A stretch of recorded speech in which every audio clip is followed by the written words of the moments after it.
Hi all, it's Isaac from Child of Laughter, and the Lord had led me through a study about a year ago on Baal, Asherah, and Jezebel. And, each of these spirits represent different ways in which the enemy tries to fight the church today. And, a lot has been said about Jezebel. I want to say that Jezebel comes to open the door for Baal and Asherah. So it's important to understand how these spirits try to infiltrate the church and how to be on our guard against them. So, a lot of this comes from 1 Kings, starting with 16:29.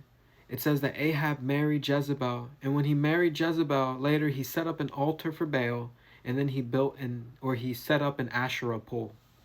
So we see that Jezebel comes, and then Asherah and Baal comes. Now, I'll go back a little bit and tell you what actually had prompted this study. A brother had sent me a video, and it was somebody speaking about the gospel, and there was nothing wrong with the words, but the spirit behind it was not good.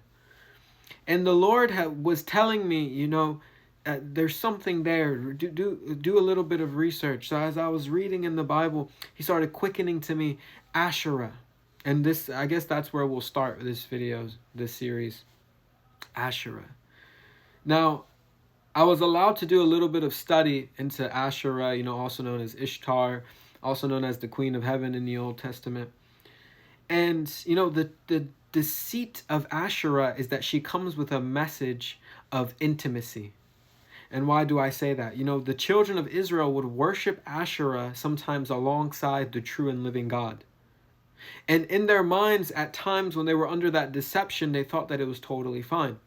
Now, what does that mean for us today? It means that Asherah doesn't have to be the center of attraction, but Asherah wants to infiltrate and corrupt the worship of God. Now, where do we see this? I said Asherah comes with a message of intimacy, a trick of intimacy. So that's why we have to really be on guard and stay focused and stay in spirit.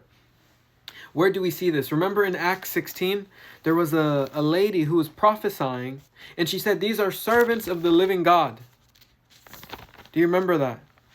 Now, I want to say what she was saying was true, but the spirit from which she was saying it was wrong. And that's why Paul, by the Holy Ghost, cast the spirit out of her. Starting with Acts 16, starting with 16. Paul cast the spirit out of her because the spirit was wrong, even though she was saying was true. So that's where we'll end this one. We'll be back.